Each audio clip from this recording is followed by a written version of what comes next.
você. Deve estar alto. Sua manhã informada com a qualidade AM 1020. Marcos Rodrigues. Opa, estamos de volta aqui com o Super Manhã, o ponto alto da notícia. E na reta final, agora 11 horas e 13 minutos, na reta final do nosso programa, nesta sexta-feira, eu tenho o prazer de receber aqui a fisioterapeuta Jéssica Lane, tá? Ela que está envolvida diretamente com um grande evento que vai acontecer no dia 22 de outubro, no auditório da UNIT, a Universidade Tiradentes, ali no bairro de Cruz das Almas, tá? Simplesmente vai estar aproximando, né, e reunindo no mesmo ambiente grandes fisioterapeutas aqui de Alagoas. Todos eles para discutir os aspectos que envolvem a ELA. A ELA é a esclerose lateral amiotrófica, essa doença que ainda é um mistério, né, para o mundo da ciência de um modo geral, que vai de certa maneira matando o corpo da pessoa e deixando o cérebro, as faculdades mentais completamente tranquilas. Você vai vendo literalmente o seu corpo morrendo. E durante esse processo, os fisioterapeutas, exatamente porque o corpo está paralisando, são grandes aliados para manter exatamente a qualidade de vida. E é sobre isso que a gente vai falar um pouco aqui com a Jéssica, tá? Fique atento, é importante você que não conhece detalhes sobre essa doença ou que já tem alguém na família que está fazendo também esse tratamento. Jéssica, a gente conversava aqui nos bastidores, é impressionante ainda, né, para o mundo da ciência, com tanta modernidade, que a gente saiba tão pouco ainda sobre a ELA. Muito bom dia. Bom dia a todos os ouvintes da rádio. Em relação a estudos mesmo, são poucos, né, mas se pesquisa muito para saber a causa da ELA, que ainda é pouco conhecida. Né? Aqui no estado de Alagoas nós temos alguns pacientes, né, alguns pacientes até conhecidos da população, que são portadores da doença lateral amiotrófica, mas que têm uma certa dificuldade em relação ao tratamento, em relação ao diagnóstico da doença, por conta de falta de informação mesmo e de estímulo à pesquisa ser realizada. Em relação a pacientes portadores, eles acabam tendo, né, por conta dessa atrofia que acontece nos neurônios motores, né, que é responsável pelos movimentos do corpo, eles acabam tendo uma qualidade de vida bem diminuída, né, ao longo dos anos. Em média, a vida desses pacientes em torno de 3 a 5 anos, a depender também de outras comorbidades associadas que esses pacientes vão portar. Quer dizer, além da própria doença que causa essa paralisia, outras doenças oportunistas podem aparecer. Se o paciente já for um paciente hipertenso, um paciente diabético, que já tenha outras comorbidades associadas a ela, ele vai ter uma sobrevida menor do que os pacientes que são portadores de ELA. A ELA, ela só atinge, né, a parte dos neurônios motores. Então, em relação aos órgãos, eles acabam tendo sua vida útil, normal.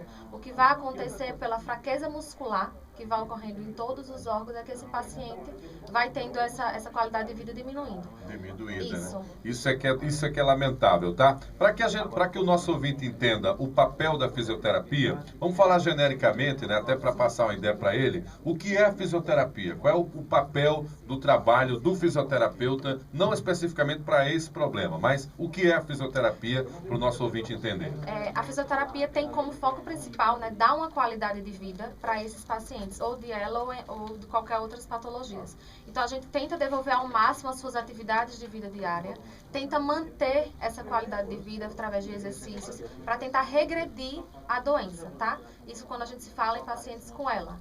A gente sabe que a progressão vai acontecer, mas o que a gente pode fazer em relação a retardar esse desenvolvimento dessa doença, a gente vai realizando os exercícios, respiratórios principalmente, por conta desse acometimento de diafragma, que é o principal que ocorre quando esses pacientes já vão tendo falta de ar, já vão tendo uma fraqueza respiratória, e aí eles vão cada vez mais ficando mais dependentes. Você veja, né? Você, amigo ouvinte, né, que está acompanhando o nosso programa e posteriormente vai assistir esse vídeo aí da entrevista da Jéssica Lane, ela que é fisioterapeuta, veja como é grave. A gente está falando de uma doença que vai paralisando a sua perna, paralisa a outra perna, vai paralisando, né, o corpo de um modo geral, a ponto de interferir na musculatura que ajuda no processo de respiração. Então, quer dizer, é algo realmente impressionante. E é aí onde entra o papel do fisioterapeuta. Nesse evento, que vai acontecer no dia 22 de outubro, vão estar reunidos fisioterapeutas que são especialistas em várias áreas da fisioterapia. A própria Jéssica, por exemplo, trabalha com a fisioterapia respiratória. Isso. É isso, Jéssica? Isso. Então, essa é a grande preocupação para o paciente de ela, que se não trabalhar essa questão da fisioterapia respiratória, ele vai sofrer muito mais rapidamente esse efeito? Sim. Na realidade, a gente vai abordar todo o enfoque da fisioterapia no geral, tanto fisioterapia motora quanto a fisioterapia respiratória. Em relação a essa fisioterapia respiratória, por ser os últimos músculos acometidos, né, diafragma, intercostais, os músculos do abdômen, então é quando o paciente vai ter, como eu posso falar, uma sequela maior, é quando ele vai ficar totalmente dependente.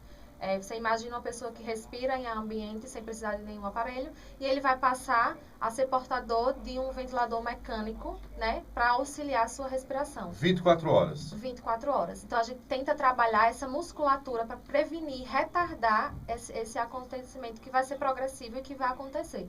Então, paciente que ele vai começar a ter dificuldade para tossir.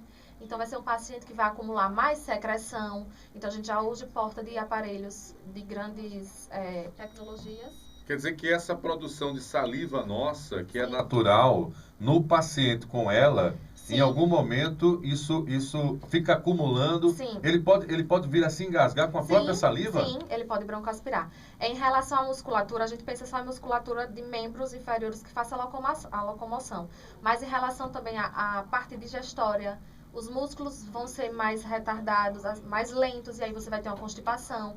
A parte de deglutição, são pacientes que não vão mais portar essa musculatura, essa capacidade de se alimentar. Vão ter disfagia, então vai ser preciso uma sonda, uma gastrostomia. E aí, por fim, são pacientes que, por conta dessa fraqueza muscular, não vai conseguir tossir e ele vai ter esse acúmulo de secreção.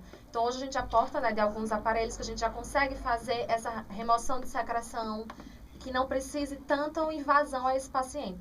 Então quer dizer que assim, ao passo que o problema vai surgindo, vocês vão tendo que combater esse problema. Sim. E felizmente tem tecnologia para isso. E é isso que a gente vai apresentar bem no seminário em relação os novos materiais que a gente pode utilizar em relação a esses pacientes. Que a progressão é para que seja um paciente que fique traqueostomizado, que fique dependente totalmente de uma ventilação. E a gente hoje requer muitos aparelhos para retardar essa complicação. A traqueostomia, né, para você que está acompanhando pelo rádio, não está visualizando, é aquele furinho que é feito abaixo da garganta, né? Você tem aqui a glote, né, um pouquinho abaixo, tem um final aqui do seu tórax, é feita uma abertura, é uma incisão cirúrgica, né?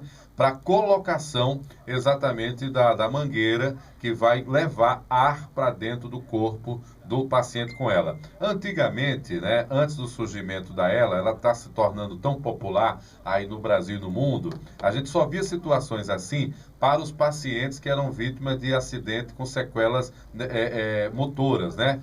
Por exemplo, uma tetraplegia, e aí era comum a gente encontrar. Mas isso é uma realidade que vai em algum momento chegar até o paciente com a esclerose lateral amiotrófica.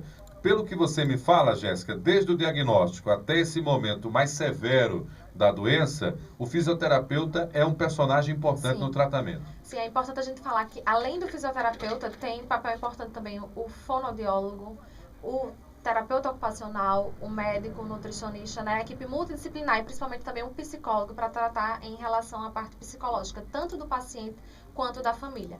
Mas em relação à qualidade de vida, de oferecer uma melhor qualidade de vida para o paciente, a fisioterapia anda juntamente paralela a eles, tentando o máximo que puder, diminuir as complicações desses pacientes que vão existir, mas tentando arrumar formas para que ele possa ter uma vida normal, dentro do possível. Muito bem. Olha, a Jéssica Lane, que é fisioterapeuta, está aqui comigo nos estúdios. Ela vai estar participando desse evento no dia 22 de outubro. O evento vai estar reunindo a Silvia Jucá. Ela também vai estar falando aí sobre outro aspecto da fisioterapia. A Fernanda Berti também vai estar participando. E ela trabalha muito com a terapia aquática. É a água sendo utilizada exatamente para apoiar no tratamento da fisioterapia. A Isabel Isabela Caline, ela também vai falar sobre a estratégia de desmame do ventilador, que seria a possibilidade de retirada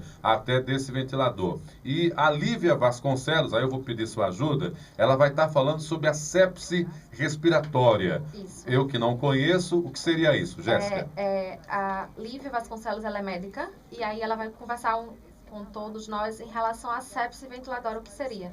É por conta desse acúmulo de secreção, que eles têm essa dificuldade de expelir, de expectorar, ele acaba tendo esse acúmulo, né, no pulmão, e aí leva uma infecção.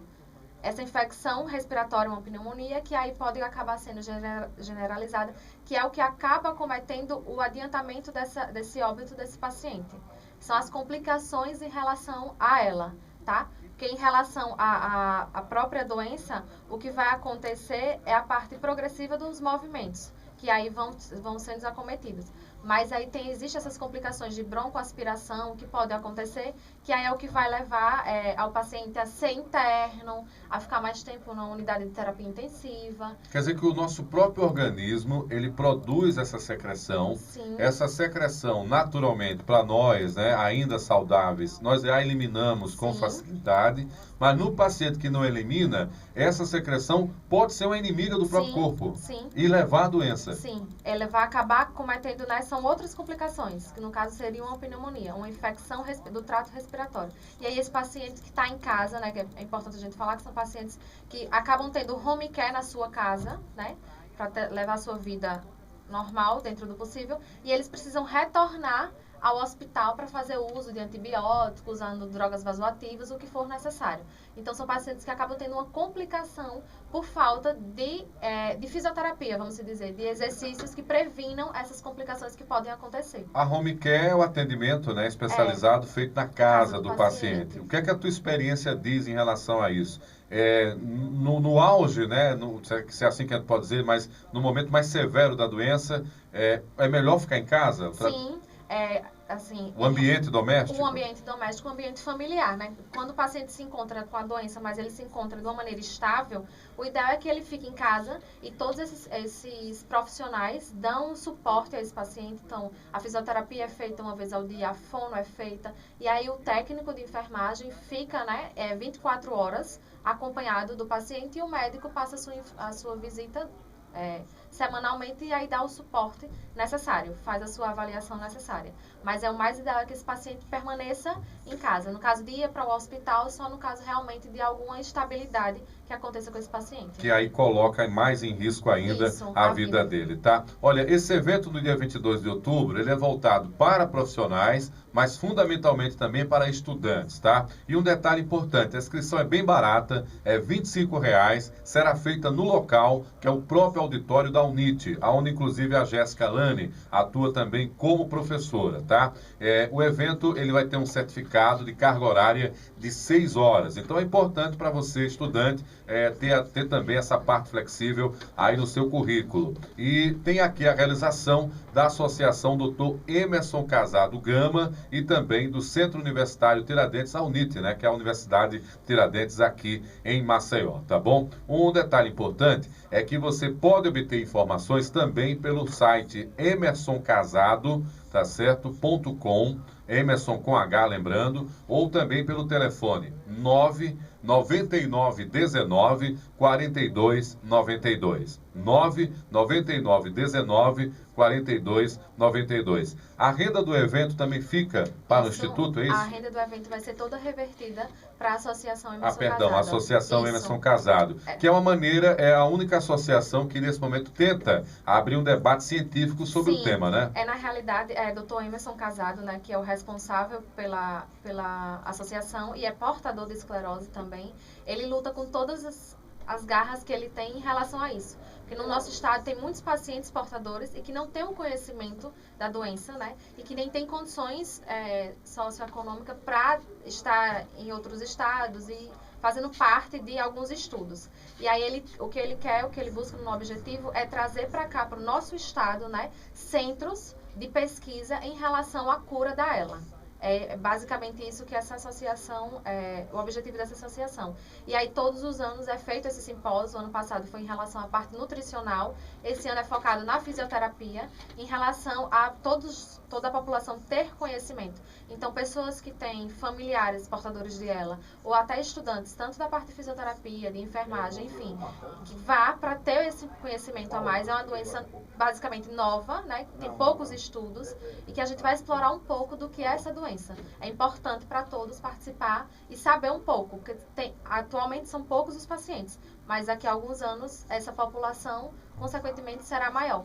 Pelo que você me coloca, Jéssica, até os profissionais vivem se capacitando para aprender um pouco mais sobre ela, né? Você que já atua na área, a Jéssica, inclusive, está vindo de um plantão, a gente agradece a presença dela aqui no nosso programa. Ela vem de um plantão de 24 horas, trabalha aqui no Hospital do Coração, mas, obviamente, por estar envolvida aí com essa causa, dedicou esse tempo importante a participar do nosso programa. Então, até você, Jéssica, como profissional, precisa estar buscando informações diárias e lançando mão da experiência, do contato com esses pacientes para aprender um pouco mais. Sim, em relação a estar sempre estudando, acho que qualquer profissional da área da saúde precisa sempre estar buscando isso, mas são pacientes que chegam à nossa porta e que a gente precisa realizar um atendimento. Então é de extrema importância a gente sempre estar pesquisando, sempre estar estudando, aprimorando os conhecimentos para poder ajudar, né, essa doença que é tão drástica, né, que leva ao óbito, mas que a gente pode ajudar fazendo a nossa parte do tratamento.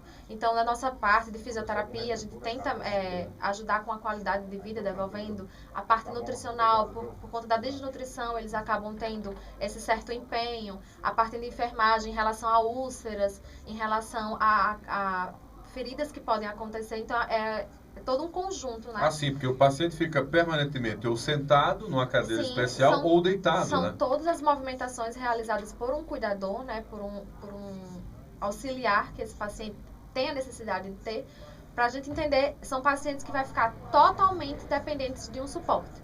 Eles não têm movimento autonomia, nenhum. Né? O que a gente sabe é que a única musculatura que não é acometida é a musculatura ocular. Então, esses pacientes conseguem ainda movimentar os olhos.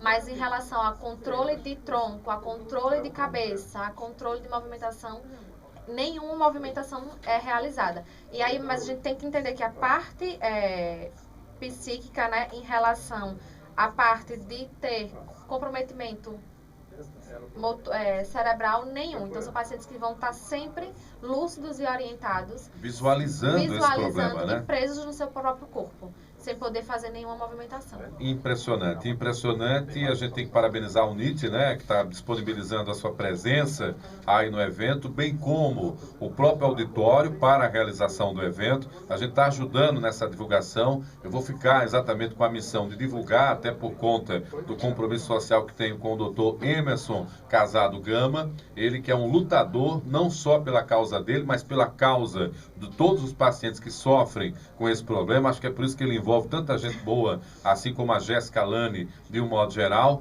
A Jéssica que, inclusive, conhece o Dr. Emerson antes ainda de ser acometido nessa fase atual da ELA, onde ele está dispondo, inclusive, de uma ventilação mecânica 24 horas para poder garantir a sua capacidade de vida. E quando você tinha a possibilidade desse contato, né, mais próximo com o Dr. Emerson, o tempo todo o esforço era para garantir essa qualidade de vida também, não é, Jéssica? Sim, Dr. Emerson é uma pessoa extremamente de se orgulhar, né? Sempre foi um maravilhoso cirurgião, salvou muitas vidas, tanto de adulto, pude acompanhar também de crianças, né? Então, ele sempre foi um cirurgião bem ativo, bem presente, que sempre buscou devolver qualidade de vida ao próximo, né? Infelizmente, foi acometido por essa doença. E hoje ele luta com todas as formas, né, em relação a isso, a buscar tratamento, a buscar a cura da ELA. É extremamente importante isso. E a gente que acompanhou o antes dele e o depois, a gente vê no olhar dele o brilho, né, de não desistir e sempre estar adiante, sempre, sempre, sempre, né? Acaba sendo desafiador para vocês também, né? O fato de saber que por ele vocês precisam fazer o mínimo e o máximo possível para que a qualidade de vida dele continue e que essa luta também possa avançar. Então, você que foi testemunha exatamente do êxito, né, profissional do Dr. Emerson, e eu só pude perceber isso durante a campanha eleitoral dele, quando algumas pessoas tinham depoimentos no Facebook, né, mães que hoje estão com filhos adolescentes, em alguns casos, sonhando, né, com universidade e coisas do gênero, do gênero, coisas, né, que nós todos temos na nossa vida e que agradecem exatamente ao fato de poderem ver isso do seu filho, porque em algum momento teve um Dr. Emerson no caminho que, obviamente, fez essas cirurgias para salvar vidas. E esse mesmo compromisso, né, com um grau bem menor, que acaba nos mobilizando também aqui na mídia, de um modo geral, no rádio, e o Dr. Emerson que me concedeu algumas entrevistas em algumas oportunidades, puxando a orelha das autoridades quando era necessário, e é exatamente por isso que a gente está ainda nessa luta também. Eu queria, Jéssica, agradecer a sua presença. Eu sabia que a sua entrevista seria esclarecedora, né? Cada vez mais que a gente aprende, dá um certo aperto no coração, mas é bom saber que essa doença, em meio ao que há de trágico nela, tem uma coisa positiva, que é o fato de envolver tantos profissionais para que pensem em saídas e alternativas única e exclusivamente para ela, literalmente. Ela é uma doença que, por si só, ela já é multidisciplinar, né? Envolve muitos profissionais e só a dedicação de vocês é que pode levar à descoberta de caminhos que possam aliviar a dor e, principalmente, esse momento que envolve a questão dos pacientes com ela. Eu queria te agradecer, dizer do nosso compromisso em continuar divulgando, e fique à vontade aí para fazer um chamamento e fazer as suas considerações finais. Jéssica.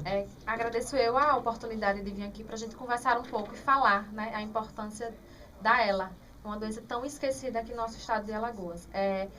A cura a gente não tem, mas aí o paliativo, né, o que a gente pode fazer, a gente tenta ao máximo fazer. Por isso a importância de ir para esse simpósio para aprender um pouco mais do que é a doença, da importância da fisioterapia, o que a fisioterapia tem como compromisso de realizar com esses pacientes portadores de ELA, né? Em relação também aos pacientes, né, você que tem família, que tem algum parente que é portador, vá para a gente discutir, tirar dúvidas, né? Questionar alguma questão que você tem que ainda não foi esclarecida, para vocês entenderem um pouco melhor o que é essa doença, né? O que é que ela pode acometer e como você lidar com ela no dia a dia, né? Então, tá todos convidados, dia 22, a partir das 8 horas, né? A gente está lá na Unite, no auditório. Custa apenas R$25 a inscrição, é feita lá mesmo no auditório a inscrição. E aí o evento vai, duração de 6 horas, de 8 da manhã até por volta de meio-dia. Então é um evento pequeno, mas que vai ter muito conteúdo a ser explorado lá. É verdade. Você pode fazer as inscrições, obter mais informações pelo site emersoncasado.com, Emerson com H, ou também pelo telefone 99919 4292. Agradecendo ao NIT também por estar cedendo o espaço para esse evento e a Associação Dr. Emerson Casado. Queria tornar público também o esforço da Briana Meira, que é assessora de comunicação da Associação Dr. Emerson Casado, que viabilizou a vinda da Jéssica Lani, que é fisioterapeuta, aqui ao programa, e dizer que o Dr. Emerson conseguiu na última semana mais uma vitória importante, tá? Ele, que é suplente de deputado federal, aguarda talvez a possibilidade de assumir, inclusive, como deputado. Eu não tenho dúvidas de que, se esse caminho existir, o Dr. Emerson vai estar lá e, enfim, é algo realmente que vai assumir. A Rosinha vai assumir a informação do Paulo, mas talvez, Paulo, seja um acordo posteriormente para que ela venha até a renunciar e voltar como secretária nacional da pessoa com deficiência. E dizer também que o Dr. Emerson, há 3 semanas, fez um barulho na internet, e nós repercutimos aqui, a respeito dos medicamentos que não curam, mas ajudam a aliviar a dor e a retardar a ela, e que estavam faltando na farmácia do Estado.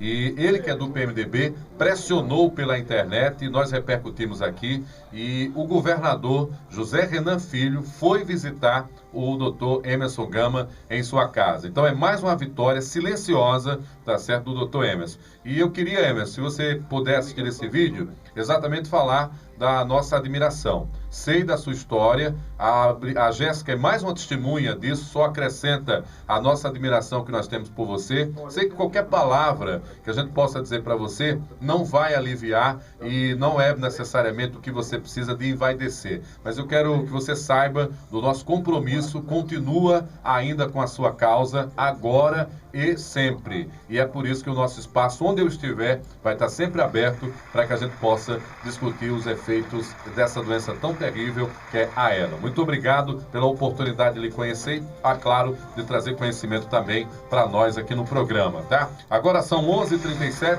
eu vou para um rápido intervalo comercial, daqui a pouco eu volto para a reta final aqui no nosso Super Manhã. Até já!